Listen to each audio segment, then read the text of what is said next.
ठीक है, हम लोग इसकी बात कर रहे हैं AZ800। इसका जो जो एग्जाम का नेम होगा वो ये होगा, administrating Windows server hybrid core infrastructure. ठीक है, इसमें कोर्स आउटलाइनिंग आपकी रहेगी। हम स्टार्टिंग करेंगे एडी से। ठीक है, आई थिंक आप लोगों ने आपने सुना होगा एडी एक्टिव डायरेक्टरी के बारे में, अपनी कंपनी में भी या कुछ काम भी किया होगा कुछ कुछ बीच में, बेसिक्स। तो ये हम करेंगे इसमें identity services and Windows server. Then उसके बाद आपके पास कुछ हाइब्रिड का हम करेंगे। ठीक है, जिसमें हम एज़्योर एडी के बारे में थोड़ा सा बात करेंगे। ठीक है, थोड़ा बहुत एज़्योर के बीच में आएगा सब। उसके बाद डोमेन कंट्रोलर्स क्या होते हैं वो सब चीजें। ठीक है, ऐसे करते करते हम सिक्योरिंग पे आएंगे उसके बाद। ठीक है, सिक्योरिंग हो गया आपके पास, थोड़ा बहुत एज़्योर का again. Then Hyper V, okay, virtualization में उसकी डिप्लॉइंग कैसे करोगे, कैसे इसको कंपेयर करोगे, वो सब चीजें। एंड देन उसके बाद फिर आपका डीएससीपी डीएनएस आ जाएगा। ठीक है, हाइब्रिड नेटवर्किंग, इसमें आपका डीएनएस थोड़ा सा और डीप और डेप्थ में। देन उसके बाद file servers, okay, SAN server हो गया आपका, वो सब चीजें। ओके, एज़्योर फाइल सर्विसेज आएगा इसके अंदर, थोड़ा सा आपका स्टोरेज पार्ट एज़्योर का इसके अंदर लास्ट। ठीक है, इसके अंदर आपको मैं एक पार्ट और बताऊंगा क्लस्टरिंग का भी। हम इसमें क्लस्टरिंग भी करेंगे। ठीक है, क्लस्टरिंग मतलब हाई अवेलेबिलिटी एंड वो सब चीजें हम देखेंगे कि सर्वर हम कैसे कर सकते हैं। ओके, तो ये कुछ आपको मैंने बता दिया। ये हम लोग करेंगे, कंप्लीट करेंगे टॉपिक्स इस क्लास में। ठीक है, ये आपका माइक्रोसॉफ्ट का ऑफिशियल करिकुलम है, जो मैंने आपको यहाँ पे दिखाया, तो हम इसका यूज करेंगे।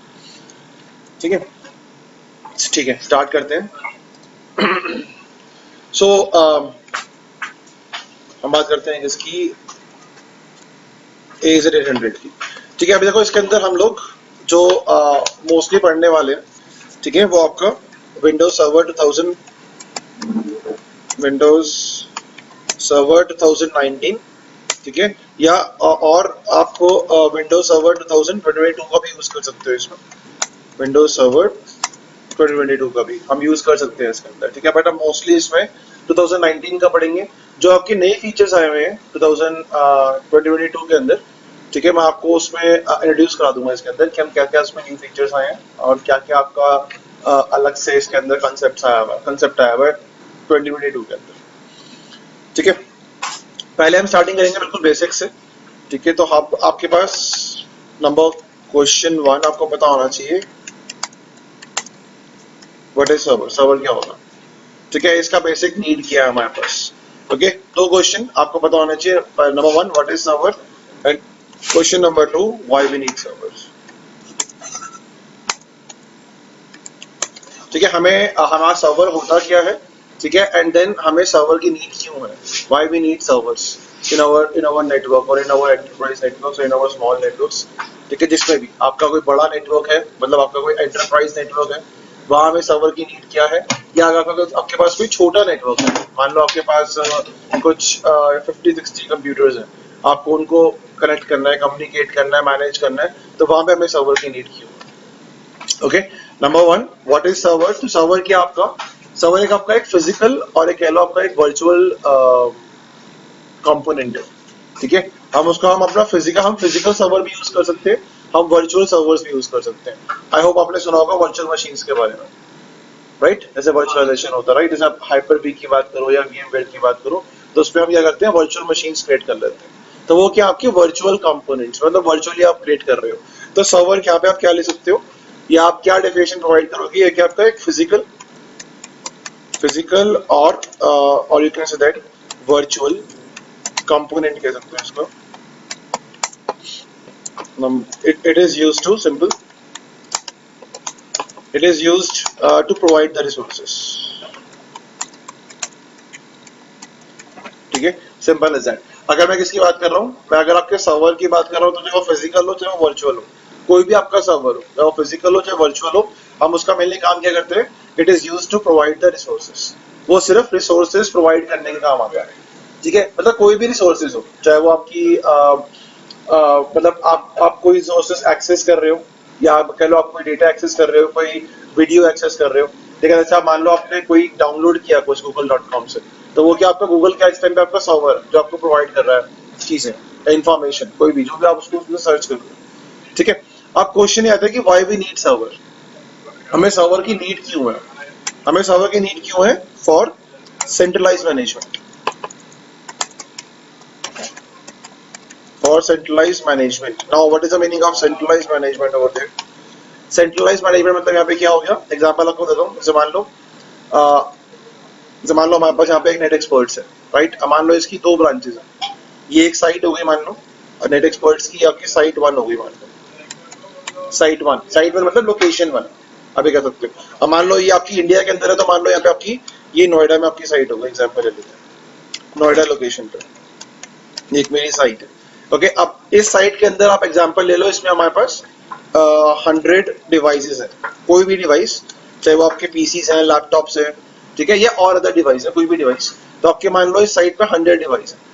ओके, नाउ मेरे पास एक साइट और है इस तरीके से। ओके, ये मेरी साइट 2 है, किसी की सेम कंपनी नेट एक्सपर्ट्स की, ये आपका साइट नंबर 2 हो गया।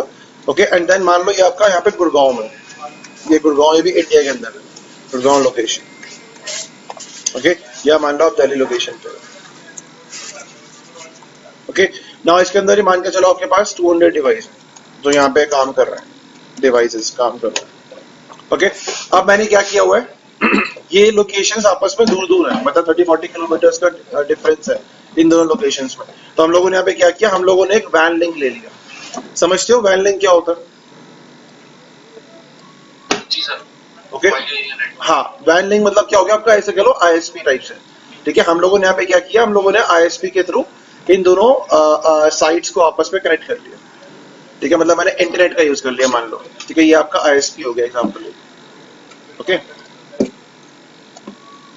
ये आपका आईएसपी हो गया, इट्स अ वैन लिंक, इसको हम आईएसपी बोलोगे, वैन link, that is known as ISP. ठीक है, ये आपका आईएसपी हो गया। आईएसपी मतलब इंटरनेट सर्विस प्रोवाइडर, जो जिसका नेटवर्क हो गया। हमने क्या किया, इंटरनेट के थ्रू इन दोनों साइट्स को आपस में कम्युनिकेट करा दिया। ओके, नाउ अब कॉन्सेप्ट क्या है, मान लो मेरे पास यहाँ पे साइट 1 पे एक सर्वर है, दिस इज माय सर्वर जो लगा हुआ, मान लो ये मेरा सर्वर है। ठीक है, ये मान लो मेरा एक फिजिकल सर्वर है, फिजिकल वर्चुअल कुछ भी मान लो, मैं एक मान लो तो मेरा एक सर्वर है मान लो। ठीक है, ये मेरा सर्वर है, और यहाँ मैंने सर्वर 2019 एडिशन यूज किया हुआ है। जो मैंने सर्वर का एडिशन यूज किया हुआ, कौन सा यूज किया हुआ है, मतलब वर्जन 2019 है। ठीक है, और कोई भी एडिशन मान लो, डेटा सेंटर वगैरह बात करेंगे आगे सर्वर के एडिशंस की, तो मान लो हम लोगों ने यहाँ पे क्या किया हुआ, सर्वर 2019 का यूज किया हुआ। ठीक है, और ये सर्वर आपका किससे कनेक्ट है, ये सर्वर आपका कनेक्ट है, कहाँ पे पड़ा हुआ है आपका ये सर्वर, ये सर्वर आपका पड़ा हुआ है साइट 1 में। ओके, और साइट 1 भी कनेक्ट है इस आईएसपी के थ्रू साइट 2 से।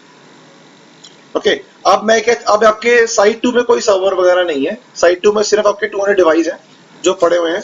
ठीक है, जिनको मुझे मैनेज करना है। तो सेंट्रलाइज मैनेजमेंट का मतलब यहाँ पे क्या हुआ कि हम एक ही सर्वर से, जो आपका सर्वर कहाँ पड़ा हुआ है साइट 1 में, हम इसी सर्वर से साइट 1 को भी मैनेज कर सकते हैं और साइट 2 को भी मैनेज कर सकते हैं। That is known as centralize management. मतलब मैं एक ही जगह से, एक ही लोकेशन से मल्टीपल लोकेशंस को मैनेज कर सकता हूँ। मैनेज करना मतलब आपके क्लाइंट्स पे कुछ इंस्टॉल करना, कुछ कॉन्फ़िगरेशन करना, किसी क्लाइंट को शट डाउन कर देना, कुछ उस पर परमिशन अप्लाई कर देना, पॉलिसीज अप्लाई कर देना, उसको बोलते हैं सेंट्रलाइज मैनेजमेंट। समझ में आया हैप्पी यहाँ तक? क्लियर है? जी सर।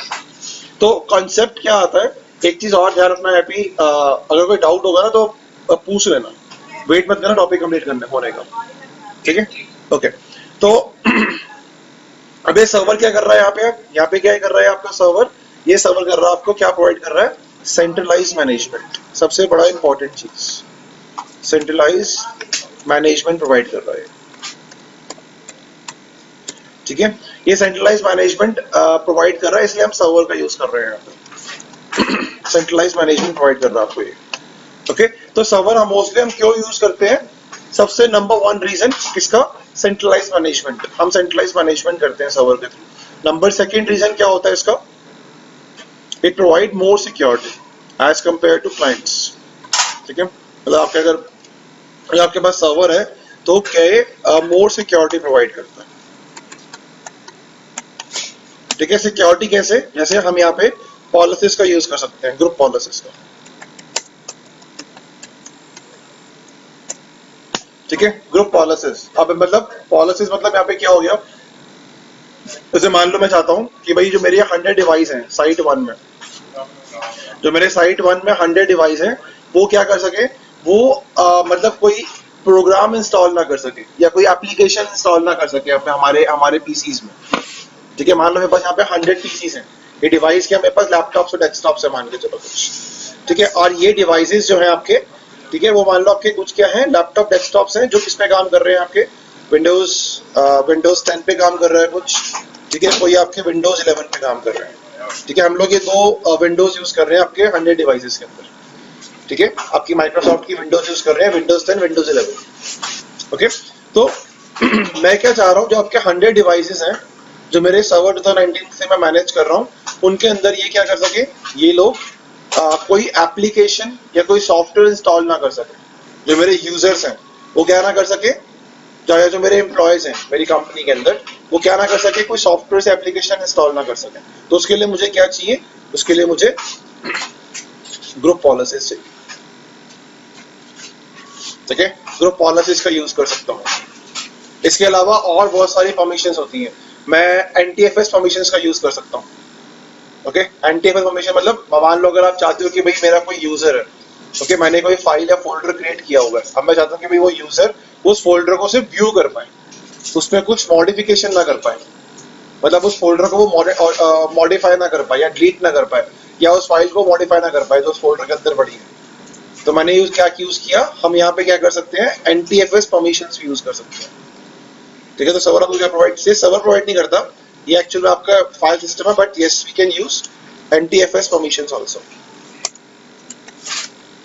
ठीक है, तो ये आप क्लाइंट पे भी यूज कर सकते हो, बट यस अगर आपके पास सर्वर है तो आप सर्वर के थ्रू एनटीएफएस परमिशंस का यूज कर सकते हो। ठीक है, अब मान के चलो आपके पास बहुत सारे शेयर फोल्डर्स हैं, आपको उनको मैनेज करना है, तो हम किसका यूज कर सकते हैं, यहाँ पे फाइल सर्वर्स का यूज कर सकते हैं। ठीक है, फाइल सर्वर्स क्या होते हैं, file servers is used to manage the share folders. ठीक है, मान लो आपने क्या किया हुआ, बहुत सारे आपके शेयर फोल्डर्स पड़े हुए। शेयर फोल्डर पता आपको क्या होता है, एनी आइडिया शेयर फोल्डर? हाँ हाँ, जो नेटवर्क पर शेयर होते हैं। तो मान लो हमारे पास, मेरे पास मान लो 100 to 100 शेयर फोल्डर्स पड़े हुए हैं। अब मैं चाहता हूँ मेरे को उनको एक ही सर्वर से मैनेज करना है, तो हम किसका यूज कर सकते हैं, वहां पे फाइल सर्वर्स का यूज कर सकते हैं। ठीक है, हम सैंड सर्वर का यूज कर सकते हैं। हाँ जी, कोई क्वेश्चन तो पूछना है? सैंड सर्वर नहीं मैंने सुना। हाँ, सैंड सर्वर क्या होता है आपको बताता हूँ, इनको बोलते हैं स्टोरेज एरिया नेटवर्क्स। ठीक है, जैसे मान लो मैं आपको बताता हूँ एग्जांपल देके, जैसे मान लो हमारे पास यहाँ पे एक सेंट्रलाइज स्टोरेज है। ठीक है, ये मेरी एक सेंट्रलाइज स्टोरेज एग्जांपल ले लेते हैं, और इसके साथ मैंने एक सर्वर लगा दिया। ओके, तो ये मान लो मेरा एक ये सर्वर है, ओके, 2019 का यूज कर लो, एंड मान लो ये आपका सेंट्रलाइज स्टोरेज है, ये आपकी एक स्टोरेज है। ठीक है, स्टोरेज रैक है मान के चलो, हमारे पास यहाँ पे एक स्टोरेज का रैक है। ओके, यहाँ पे मतलब मेरे पास मैंने बहुत सारी हार्ड डिस्क लगा रखी है, कहने का मतलब ये है, मान लो इसके अंदर हमारे पास 5 या 10 हार्ड डिस्क लगी हुई है, एचडीडीज लगी हुई है। ठीक है, और इस पूरे रैक की जो स्टोरेज की टोटल स्टोरेज है वो मान के चलो 10 टीबी का है।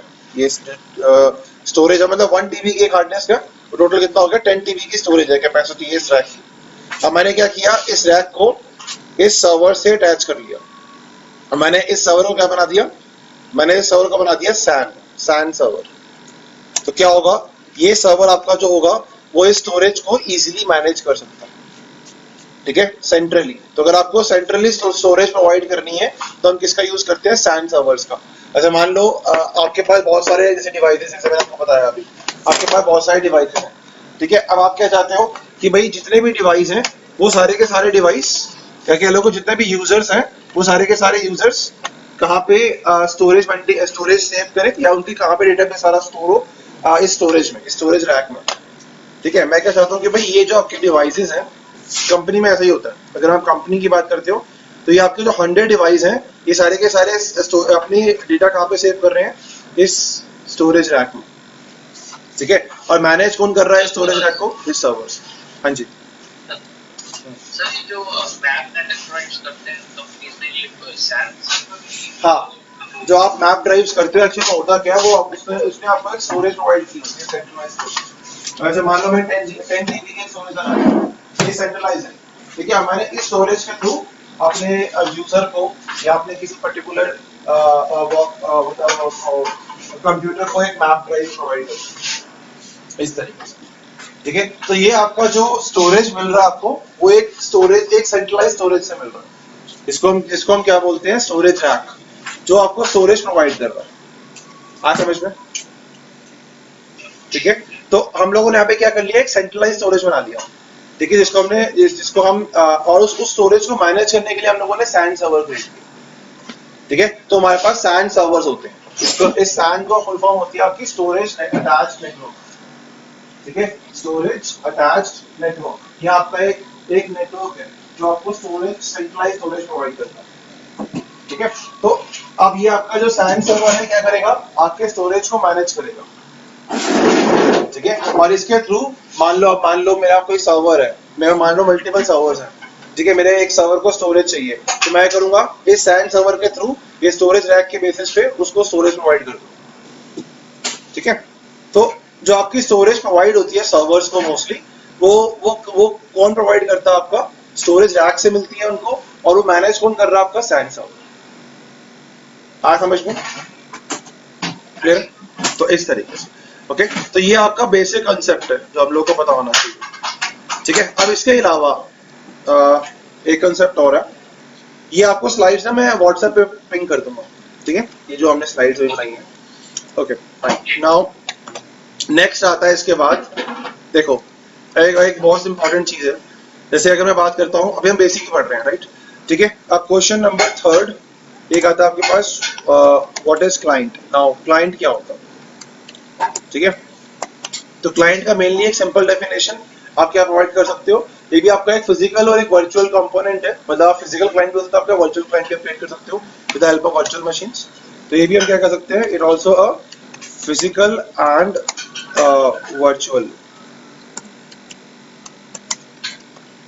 Virtual component. ठीक है, अब इसके बाद क्या होते हैं, it is used to access the resources, access और रिक्वेस्ट द रिसोर्सेस। ठीक है, ये आपका क्लाइंट होगा। रिसोर्सेस मतलब कुछ भी, कोई भी रिसोर्स, ऐसा नहीं है कि डेटा की बात कर रहा हूँ। मान लो मेरा कोई प्रिंट सर्वर है, ठीक है, वो आपको प्रिंटर की सर्विसेज प्रोवाइड कर रहा है, प्रिंटर आपको प्रोवाइड कर रहा है। ठीक है, तो वो आपका क्या है, वो आपका क्या कहते हो, वो आपका एक तरह वो आपका सर्वर है बेसिकली। ठीक है, तो मतलब एक्सेस करने का मतलब, जैसे मान लो मैं क्लाइंट हूँ और वैसे मैं कोई प्रिंटर एक्सेस कर रहा हूँ किसी पर्टिकुलर सर्वर से, या कोई इन्फॉर्मेशन एक्सेस कर रहा हूँ अपने सर्वर से, तो मैं क्या हूँ, क्लाइंट। जैसे आपने मुझे बोला कि सर मुझे पढ़ा दो, ठीक है, तो आप क्या इस टाइप पे रिक्वेस्ट कर रहे हो, तो आप कैसे काम करोगे एज अ क्लाइंट, और मैं कैसे काम करूँ एज अ सर्वर, मैं आपको कुछ इन्फॉर्मेशन प्रोवाइड कर रहा हूँ, नॉलेज प्रोवाइड कर रहा हूँ। ठीक है, इस तरीके से। तो क्लाइंट आपका इस तरीके से। अब जैसे मान लो एग्जाम्पल ले लो, अच्छा मेरे को एक एग्जाम्पल देखो, आपको एग्जाम्पल बताता हूँ। जैसे मान लो मेरे पास एक फिजिकल मशीन है, ठीक है, एक फिजिकल आपका एक मशीन है मेरे पास। अब इसको कैसे आइडेंटिफाई करोगे कि ये आपका सर्वर है या फिर क्लाइंट है? कोई आइडिया? इसको कैसे आइडेंटिफाई करोगे?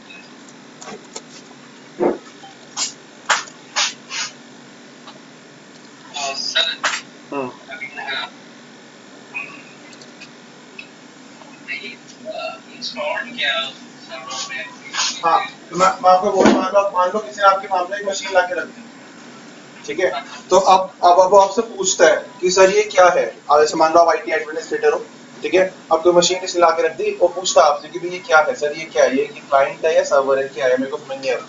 तो कैसे आइडेंटिफाई करोगे इसको? आइडेंटिफाई करने के दो तरीके होते हैं, देखो ध्यान से सुनना। नंबर 1 होता है एक आपका हार्डवेयर बेसिस, हार्डवेयर बेसिस पे, हार्डवेयर बेसिस मतलब हार्डवेयर बेस पे। ये एक तो होगा आपका हार्डवेयर बेस पे, कि हार्डवेयर क्या है उसका। ठीक है, एक होता है आपका किसके बेसिस पे, ओएस के बेसिस पे। या तो आप हार्डवेयर बेस पे उसको आइडेंटिफाई करोगे, या उसको आप ओएस बेस पे आइडेंटिफाई करोगे। अब मान लो मैंने इस मशीन के अंदर क्या डाल दिया, विंडोज, मतलब मान लो मैंने यहाँ पे विंडोज सर्वर 2019 डाल दिया, इंस्टॉल कर दिया ऑपरेटिंग सिस्टम।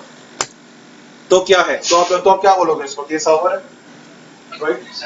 ओके, अब मान लो मैंने क्या किया, इसकी जगह मैंने इंस्टॉल क्या कर दिया मान लो, और मैंने इसकी जगह मैंने क्या इंस्टॉल कर दिया, विंडोज 11 इंस्टॉल कर दिया मान लो, तो आप क्या बोलोगे कि भाई ये तो क्लाइंट है, सर ये क्लाइंट।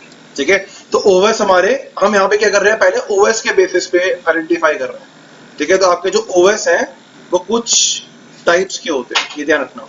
कि अगर मैं माइक्रोसॉफ्ट की बात करूं, मैं किसी और की बात नहीं कर रहा, will talk about only Microsoft, ठीक है। तो अगर मैं माइक्रोसॉफ्ट की बात करूं तो इसमें क्या आपके ओएस कुछ टाइप के हैं, एक होता है आपका सर्वर ओएस, जिसको आप बोल रहे हो सर्वर ओएस, ठीक है। एक होता है आपके पास client OS, client OS operating system. एक होता है आपके पास नेटवर्क ओएस, ठीक है। इसको हम आईओएस बोलते हैं एक्चुअल में, आईओएस इंटरकनेक्टेड ऑपरेटिंग सिस्टम, ठीक है। तो अब ये आपका सर्वर ओएस हो गया, क्लाइंट ओएस हो गया और नेटवर्क ओएस हो गया। अब सर्वर ओएस में क्या क्या आता है, जैसे मैंने आपको बताया, ऐसे अब लिखते हैं, जैसे मान लो स्टार्टिंग थी आपकी सर्वर ओएस की, जो था आपका विंडोज एनटी, एनटी 4.0, ये आपका फर्स्ट ओएस है, ये आपका सर्वर है, ठीक है। विंडोज एनटी 4.0 ये आपका फर्स्ट ओएस आया था मार्केट में, जब हमारा माइक्रोसॉफ्ट ने पहला सर्वर ओएस निकाला, वो ये था आपका। इसके बाद आपके पास बहुत सारे आए, फिर आपके पास आया विंडोज 2000 सर्वर आया, ठीक है। उसके बाद फिर विंडोज 2003 आया, ठीक है। आई थिंक आपने विंडोज 2008 शायद देखा हो अपनी कंपनी में काम करते हुए, ठीक है। या हाँ, विंडोज 2012 देखा होगा आपने काम करते हुए, राइट। एक आपके पास विंडोज 2016 आपने देखा होगा, ठीक है, जो अभी यूज होता है कंपनीज में। एक आपके पास विंडोज 2019 है, ठीक है। और जो लेटेस्ट है, अभी यूज नहीं हो रहा, बट जो लेटेस्ट है वो आपका है विन 2022, ठीक है। तो ये सारे आपके क्या है, सर्वर ओएस 2003, 2000, 2003, 8, 16। तो अभी आप यहाँ तक तो आपके बंद हो चुके हैं, 12 तक। अब आई थिंक 12 तक यूज कम कर रहे हैं लोग, ठीक है। जो 16 और 19 आपके दो हैं जो आपके ज्यादा यूज हो रहे हैं, जो लेटेस्ट में आते हैं, ठीक है। अब क्लाइंट में आपको पता होगा, क्लाइंट आपका वही सब चीज स्टार्टिंग हुई थी आपकी एमएस डॉस से, डॉस से हुई थी स्टार्टिंग, ठीक है। उसके बाद आपके पास स्टार्टिंग हुई थी, उसके बाद फिर आपका जो पहला आया था वो विंडोज 95 आया था, 95 आ गया, फिर विंडोज 98 आया था, ठीक है। देन उसके बाद आपका विंडोज एक्सपी आया था, जो आप बोल रहे हैं, ठीक है। इससे पहले आपका 2000 विंडोज 2000 प्रोफेशनल भी आया था, एक्सपी से पहले 2000 प्रो, ठीक है। ये आपका 2000 सर्वर भी आया था और क्लाइंट भी आया था, ठीक है। ऐसे इसके बाद विंडोज एक्सपी आया था, ओके। उसके बाद फिर आपका विंडोज विस्टा आया था, ठीक है। अब एक आया था उसके बाद आपके पास विंडोज 7, ओके। उसके बाद फिर विंडोज 8.0, ठीक है। उसके बाद विंडोज 8.1 आया था इसमें, ठीक है। फिर 10 आया और 11 आया, इस तरीके से आपके विंडोज 10 आया था आपका, देन लास्ट जो आया था आपका विंडोज 11, इस तरीके से, ठीक है। तो ये कुछ आपके जो लेटेस्ट चल रहा है विंडोज 11 पे काम हो रहा है इस टाइम पे, तो ये आपके क्लाइंट्स हैं, ठीक है। अब क्वेश्चन ये आता है कि भाई हम ऐसा क्यों बोलते हैं कि जो हमारा विंडोज एक्सपी है, 2000 है, या विस्टा 7, 8 है, ये हमारे क्लाइंट क्यों है, why this these are clients और why these are servers, question ये है आपका, ठीक है। ऐसा क्या है इनमें कि भाई ये हमारे जो हैं, ये वाले जो एडिशंस हैं, व्हाई दीज आर सर्वर्स, ठीक है। और ये वाले जो एडिशंस हैं, व्हाई दीज आर क्लाइंट्स। हाँ जी, बताएं। I think on the features ही है, जैसे ये सर्वर ओएस को if like SAN server we set up कर सकते हैं DNS, DHCP हाँ and वगैरह, बट ये जो हमारे क्लाइंट ओएस में वो फुल स्टैक में नहीं है।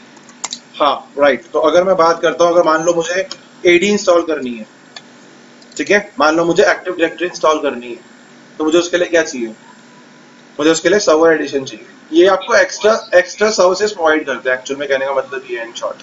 तो जैसे मान लो आपके एक्स्ट्रा सर्विसेज कैसे, जैसे आपका एडीएस हो गया, ठीक है, आपका डीएनएस हो गया, ओके, डीएचसीपी हो गया, ये आपको मैं बेसिक सर्विसेज बता रहा हूँ, जैसे इसके अलावा बहुत सारी और होती है। तो ये आपकी सर्विसेज अगर मुझे चाहिए अपने नेटवर्क में, तो मुझे क्या चाहिए, मुझे डेडिकेटेडली एक सर्वर चाहिए, चाहे वो फिजिकल हो चाहे वर्चुअल हो, डजंट मैटर, ठीक है। चाहे वो फिजिकल हो चाहे वो आपको वर्चुअल हो, आपने चाहे फिजिकल सर्वर का यूज किया हो या आपने वर्चुअल मशीन में आके उसमें सर्वर इंस्टॉल कर दिया हो, वो डजंट मैटर, हमें एक डेडिकेटेडली एक सर्वर चाहिए जिसके अंदर हम ये वाले सर्विसेज इंस्टॉल कर सकते हैं। अगर मेरे पास सर्वर नहीं होगा तो मैं ये सर्विसेज का यूज नहीं कर सकता, सिंपल सा। ठीक है, अब जो क्लाइंट है, क्लाइंट में आपकी ये सर्विसेज नहीं है, दैट्स व्हाई दीस एडिशंस, आपके जो एडिशन है XP 7, Vista 8, 10, 11, ये सारे क्या हैं आपके क्लाइंट्स हैं। ठीक है, अब इसके बाद जो नेटवर्क ओएस है, नेटवर्क ओएस कौन से होते हैं? अगर मैं नेटवर्क ओएस की बात करूं तो नेटवर्क ओएस कहाँ पे यूज होता है आपका? डिवाइसेस में, नेटवर्क डिवाइसेस में, यूजेस इन नेटवर्क डिवाइसेस। कैसे? जो आपके दो होते हैं, कौन कौन? Android and हाँ, नहीं वो आपका नेटवर्क ओएस थी, उसकी जो आपके नेटवर्क डिवाइस में काम होता है, आपका स्विच हो गया, ठीक है, और राउटर्स हो गए। स्विच एंड राउटर्स होना आपने नेटवर्क डिवाइसेस के बारे में आपकी कंपनी में होंगे, स्विच भी होगा, राउटर भी होगा। तो स्विच राउटर में क्या होता है ना, आपका ओएस इंस्टॉल होता है जिसको हम बोलते हैं iOS। ठीक है, वो आपका आपका उसमें भी होता है, मैक में भी आपका iOS होता है, बट वो डिफरेंट iOS है। हम यहाँ पे नेटवर्क ओएस की बात करते हैं। नेटवर्क ओएस मतलब जो आपके नेटवर्किंग डिवाइसेस में इंस्टॉल होता है। ठीक है, जब आप अपने राउटर को एक्सेस करते हो या अपने स्विच को एक्सेस करते हो तो उसके अंदर क्या ओएस इंस्टॉल्ड है, हर स्विच में नहीं होता। ठीक है, अगर आप उसमें होता है, कैटेगरीज होती है स्विचेस के, नॉन मैनेजेबल, मैनेजेबल स्विचेस। तो अगर आप बोलते हो हमारे पास मैनेजेबल स्विचेस है तो उसके अंदर आपका ओएस इंस्टॉल्ड है। अगर आपके पास कोई नॉन मैनेजेबल स्विच है तो उसके अंदर ओएस इंस्टॉल नहीं होता। ठीक है, तो कहने का मतलब ये है कि हम नेटवर्क ओएस को कहाँ पे यूज करते हैं, या iOS को कहाँ पे यूज करेंगे हम लोग? स्विचेस एंड राउटर्स में, नेटवर्किंग डिवाइस। ठीक है, तो ये आपके कुछ ओएस एंड ऑल सब चीजें होती हैं आपके पास। ठीक है, क्लियर हो गया यहाँ तक? आया समझ में? ठीक है, ओके, सो ठीक है, अब मैं आपको अब देखो, जब भी आपका सर्वर आता है, ठीक है, मतलब सर्वर आता है इन सेंस कि मतलब जब भी आपका सर्वर लॉन्च होता है, ठीक है, या कह लो कि आपका जब भी जो ये आपका जो माइक्रोसॉफ्ट है वो जब आपका सर्वर लॉन्च करता है, ठीक है, तो उसमें आपका एडिशन एक नहीं होता, वो मल्टीपल एडिशन के साथ काम कर लॉन्च करता है, ये ध्यान रखना है। ठीक है, जैसे मान लो माइक्रोसॉफ्ट ने सर्वर निकाला कोई, जैसे पहले इसने सर्वर 2008 निकाला, ठीक है, फिर सर्वर 2019, सर्वर 2012 निकाला, ठीक है, फिर 16 निकाला। तो ये सारे आपके जो सर्वर्स आए हुए हैं, ये सर्वर्स क्या हैं? ये सर्वर से क्या होते हैं, हर सर्वर्स के एडिशंस होते हैं, अंडरस्टैंड दिस। ठीक है, तो माइक्रोसॉफ्ट क्या करता है, माइक्रोसॉफ्ट आपके मल्टीपल एडिशंस निकालता है। जैसे आपने सुना होगा विंडोज 10 में या विंडोज 11 में, Windows 11 pro, Windows home 11 home, या Windows 10 home, Windows 10 ultimate, Windows 10 professional. ठीक है, तो ये क्या है आपके, इनको बोलते हैं एडिशंस। ठीक है, तो अभी एडिशंस क्यों निकालता है, कंसेप्ट ये है, मतलब इतने सारे एडिशंस क्यों निकालने हैं, क्या क्या रीजन है इसके पीछे? अब इसके पीछे रीजन ये है कि हर एडिशन का अपना अलग अलग काम होता है, या कह लो अलग अलग आपका उसका एक फीचर्स होते हैं। ठीक है, तो अगर मैं विंडोज की बात करूं, विंडोज सर्वर की 2019 की, तो इसके अंदर आपके पास कुछ एडिशंस आए थे। ठीक है, जैसे पहला आया था आपका विंडोज सर्वर 2019 इसेंशियल्स के नाम से। ठीक है, इसेंशियल्स, ये आपका एक एडिशन आया था स्टार्टिंग। ठीक है, जब आपका सर्वर 2019 लॉन्च हुआ तो उसमें आपके पास एडिशंस, पहला आया था आपका एसेंशियल्स, उसका दूसरा कौन सा है आपके पास, Windows server 2019 standard edition, standard. ठीक है, तीसरा है आपके पास विंडोज सर्वर 2019, ये आया था आपके पास डेटा सेंटर, उसके बाद डेटा सेंटर। ओके, और चौथा जो आपके पास आया डेटा सेंटर के बाद आपके पास आया था हाइपर वी।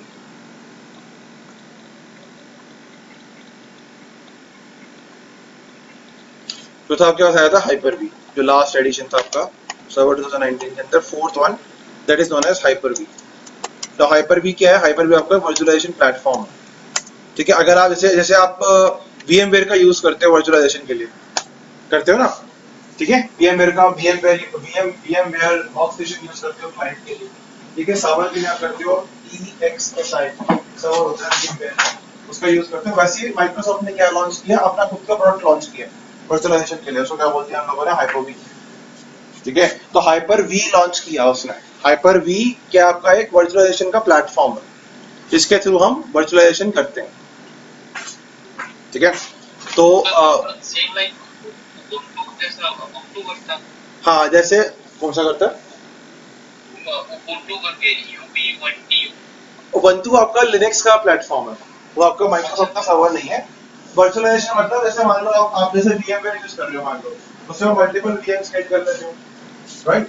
मतलब आपने एक फिजिकल सर्वर को आपने क्या किया, वर्चुअली डिवाइड कर दिया मल्टीपल मल्टीपल पार्ट्स में। ठीक है, तो ऐसे ही आपका हाइपर भी वही काम करता है। वैसे ये आपका माइक्रोसॉफ्ट का खुद का प्रोडक्ट है। ठीक है, तो माइक्रोसॉफ्ट भी बोलता है क्योंकि आप VMware का यूज कर रहे हो मेरे सर्वर में, मेरे सर्वर में मेरा पिछले और हाइपर भी यूज कर रहे हो। ठीक है, तो इस तरीके से तो हम लोग VMware का वर्क स्टेशन आपका वो क्लाइंट बेस होता है। मतलब अगर मान लो आपके पास विंडोज 10 आपने इंस्टॉल किया हुआ है, ठीक है, जैसे मान लो मेरा ये लैपटॉप है, जैसे मान लो ये मेरा लैपटॉप है। ठीक है, अगर मैं आपको यहाँ पे दिखाऊं तो मैंने एडिशन कौन सा यूज किया हुआ है इसमें, तो देखो यहाँ मैंने एडिशन कौन सा यूज किया हुआ, विंडोज 10 यूज किया हुआ एंटरप्राइज। ठीक है, अब मुझे इस पे वर्चुअलाइजेशन करनी है। ठीक है, मतलब मुझे इस पे वर्चुअल मशीन क्रिएट करनी है, तो उसके लिए मुझे क्या चाहिए, उसके लिए मुझे वर्चुअलाइजेशन का सॉफ्टवेयर चाहिए, राइट, जिसको हम हाइपरवाइजर बोलते हैं। ठीक है, मुझे वो चाहिए, तो उसके लिए क्या करना पड़ेगा, मुझे यहाँ पे पहले इंस्टॉल करना। तो मैंने यहाँ पे क्या इंस्टॉल किया, देखो VMware वर्कस्टेशन इंस्टॉल कर लिया। देखो ये मेरा क्या है, VMware वर्कस्टेशन प्रो। ठीक है, ये मेरा क्या है, ये मेरा वर्चुअलाइजेशन का प्लेटफॉर्म है। ठीक है, ये मुझे वर्चुअलाइजेशन प्रोवाइड करता है। देखो मैं आपको दिखाता हूँ, देखो ये आपका वर्कस्टेशन 16 प्रो। ठीक है, इसका वर्जन क्या है, VMware वर्कस्टेशन। ये किसके लिए आता है, ये आता है क्लाइंट साइड के लिए। जैसे मान लो आपका लैपटॉप है, डेस्कटॉप है, आपने विंडोज 10 विंडोज 11 इंस्टॉल किया हुआ है, अब आपको उसके ऊपर वर्चुअलाइजेशन एनेबल करना है या आपको वर्चुअलाइजेशन करनी है, तो आप क्या करोगे, VMware VMware वर्कस्टेशन या हाइपर-वी इंस्टॉल कर सकते हो। ठीक है, अगर मान लो आपके पास हाइपर-वी में कंडीशन है, हाइपर-वी हर जगह नहीं मिलेगा आपको। अगर मान लो विंडोज 10 यूज कर रहे हो तो होम एडिशन आपको हाइपर-वी नहीं मिलेगा, उसके लिए आपको अल्टीमेट या प्रोफेशनल एडिशन यूज करना पड़ेगा या एंटरप्राइज एडिशन यूज करना पड़ेगा, तो आप हाइपर-वी इंस्टॉल कर सकते हैं। अगर मान लो जैसे आपने परचेज किया लैपटॉप, तो उसके अंदर आपको विंडोज 11 होम मिलेगा ना एडिशन, तो होम के अंदर आप इंस्टॉल नहीं कर सकते। ठीक है, उसके अंदर आपको VMware यूज करना पड़ेगा इस तरीके से। तो कहने का मतलब ये है कि आप कोई भी वर्चुअलाइजेशन प्लेटफॉर्म यूज कर सकते हो, चाहे वो VMware हो या फिर वो हाइपर-वी हो। ठीक है, हम उसको यूज कर सकते हैं। तो कंसेप्ट ये आता है इसके अंदर। ओके, तो वैसे इन लोगों ने क्या किया, जैसे हमारे पास VMware के सर्वर्स हैं EXSI, वैसे ही इन्होंने क्या किया, इन्होंने हाइपर-वी का एक सर्वर बना दिया।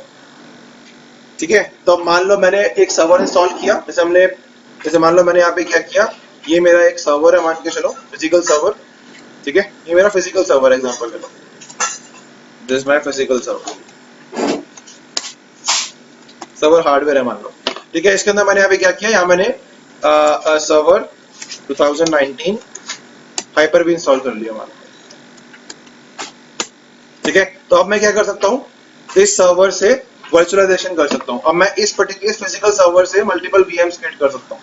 मान लो मैंने VM क्रिएट करी, VM1 के नाम से एक VM क्रिएट कर ली, एक मैंने VM2 के नाम से क्रिएट कर ली, एक मैंने VM3 के नाम से क्रिएट कर ली। इस तरीके से वर्चुअल मशीन्स कहते हैं इसको, VM बोलते हैं इसको। ठीक है, हाँ समझ में?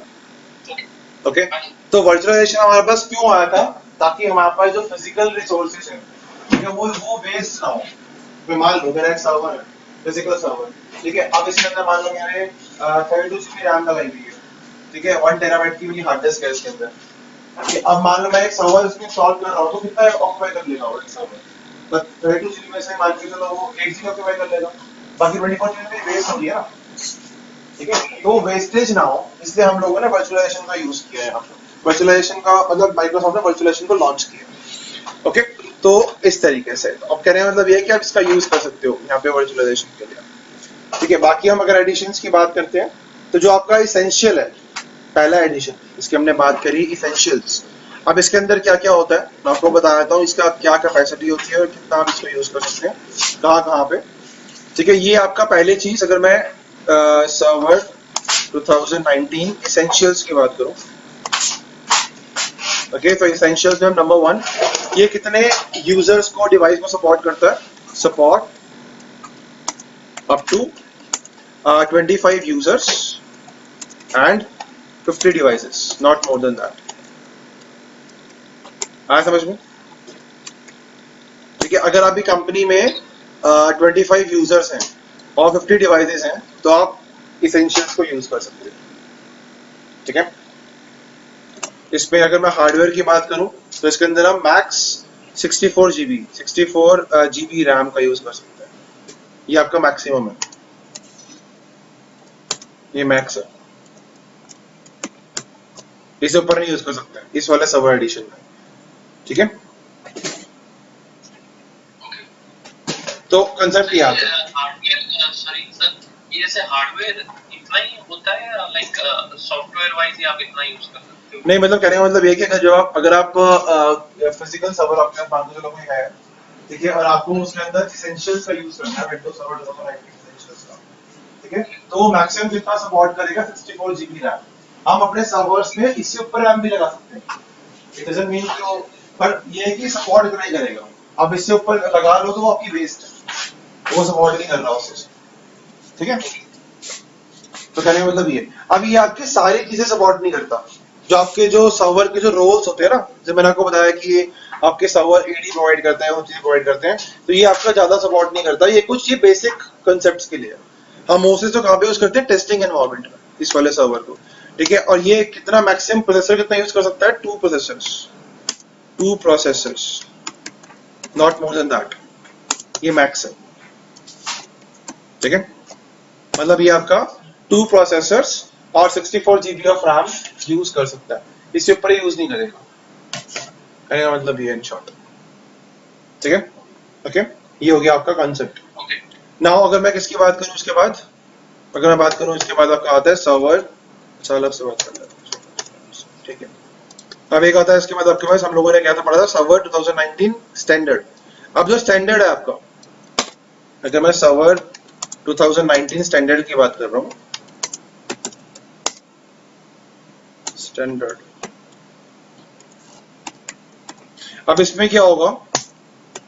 ये सपोर्ट करता है, if you talk about supporting, so ये आपका सपोर्ट करता है 4 TB of RAM, 4 TB RAM max, 4 TB RAM support करेगा ये। ठीक है, ये मैक्स है। Okay, number second, 64 processor support कर लेगा ये, 64 प्रोसेसर्स, मतलब इतने प्रोसेसर इस पे लगा सकते हो। ठीक है, नंबर थर्ड, ये काम कहां पे करता है? ओनली फिजिकल सर्वर्स में, सपोर्ट ओनली फिजिकल सर्वर्स। अगर आप स्टैंडर्ड का यूज कर रहे हो तो आपके पास क्या होना चाहिए? फिजिकल सर्वर होना चाहिए, ये वर्चुअल पे इतना काम नहीं करता। ठीक है, so mostly work on physical servers, कहने का मतलब ये। ठीक है, अगर आप स्टैंडर्ड का यूज करके वर्चुअल मशीन क्रिएट करते हो तो आप सिर्फ मैक्सिमम कितनी वर्चुअल मशीन क्रिएट कर सकते हो? 2 वर्चुअल मशीन। ठीक है, not more than that. Support max 2 VMs पर लाइसेंस। ठीक है, आपको पता है लाइसेंस क्या होता है? तो लाइसेंस मतलब जब आप अपना कोई भी ऑपरेटिंग सिस्टम परचेज करते हो, आपको लाइसेंस प्रोवाइड करता है। ठीक है, तो आपका जो लाइसेंस है वो कितना सपोर्ट कर सकता है? मतलब एक लाइसेंस पे आप सिर्फ यहाँ पे 2 वर्चुअल मशीन क्रिएट कर सकते हो अगर आपको वर्चुअलाइजेशन करनी है स्टैंडर्ड में। दैट्स वाई स्टैंडर्ड जो आपका है वो आपका कहाँ पे यूज होता है? मोस्टली फिजिकल सर्वर्स में। हाँ, समझ में?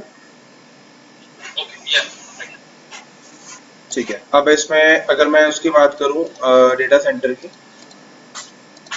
तो इसमें कुछ चेंजेस आ जाते हैं। देखो, डेटा सेंटर आपका जो होता है वो आपका मोस्टली डेटाबेसेस को मैनेज कर लेता है। तो इसमें आपका क्या चेंज है? आपके 2 सेम रहेंगे। ये आपका होता है support physical as well as virtual, both physical and virtual.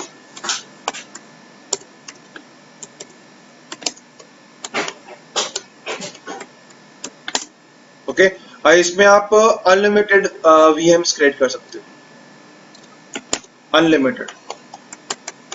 As per the requirement, unlimited VMs। अब इसके अंदर ये सपोर्ट करता है आपका डेटा सेंटर का, मैं बात कर रहा हूँ। ये हम किसकी बात कर रहे हैं? ये हम बात कर रहे हैं data centre. It's not standard, it's data centre. Data centre जो हम यूज करते हैं मोस्टली, ठीक है। और फिफ्थ इसमें क्या है? Support databases also, databases like SQL, ठीक है। अगर आपके पास डेटाबेसेस हैं SQL, जैसे आपका SQL है, Oracle है, ठीक है, तो ये सपोर्ट कर लेगा उसको। मतलब अगर आपको डेटाबेसेस मैनेज करने हैं, मान लो आपके पास मल्टीपल SQL सर्वर्स हैं, ठीक है, या मान लो आपके पास मल्टीपल Oracle सर्वर्स हैं, जिसके थ्रू आप कोई डेटाबेस मैनेज कर रहे हो, तो ये हम यहाँ पे सर्वर 2019 डेटा सेंटर का यूज कर सकते हैं, ठीक है। अगर आपके पास मल्टीपल डेटाबेसेस सर्वर्स हैं जिनको आपको मैनेज करना है, तो हम कर सकते हैं with the help of server 2019 data centre. आज समझ में? ठीक है। मैंने आपको हाइपर भी बताई दी है। हाइपर भी आपका यूज होता है ओनली फॉर वर्चुअलाइजेशन, ठीक है। इसमें आपके पास और कुछ नहीं है। अगर मुझे वर्चुअलाइजेशन करना है तो वी विल यूज हाइपर भी ओनली, तो यहाँ पे यूज करेंगे हम ओनली फॉर वर्चुअल। हाँ हाँ, मतलब उसमें आपका क्या हाइपर भी मैनेजर होता है जिसके थ्रू हम वर्चुअल मशीन वगैरह क्रिएट कर सकते हैं, ठीक है। जैसे हमारे पास वहाँ पे वर्क स्टेशन होता है, मैनेजर होता है वहाँ पे, वैसे यहाँ पे क्या होता है आपका हाइपर भी मैनेजर होगा। एक आपका हाइपर मैनेजर का कंसोल खुल जाएगा, इसके थ्रू हम वर्चुअल मशीन क्रिएट कर सकते हैं, वर्चुअल नेटवर्क्स क्रिएट कर सकते हैं, ठीक है, वो सब चीजें, वर्चुअल स्विचेस वगैरह। तो हम सोचते हैं ओनली फॉर वर्चुअलाइजेशन, सिंपल, ठीक है। क्लियर होगी बात? आज समझ में आता? ठीक है। तो एक बार ये वीडियो एक बार आप दोबारा देख लेना, ठीक है। एंड मैं आपको ये सारे स्लाइड्स अभी पिंग कर देता हूँ व्हाट्सएप पे, ठीक है। और एक बार ना अपना आप ईमेल आईडी पिंग कर देना, तो आपको ये वाली क्लास की वीडियो सेंड कर दूँ, ठीक है।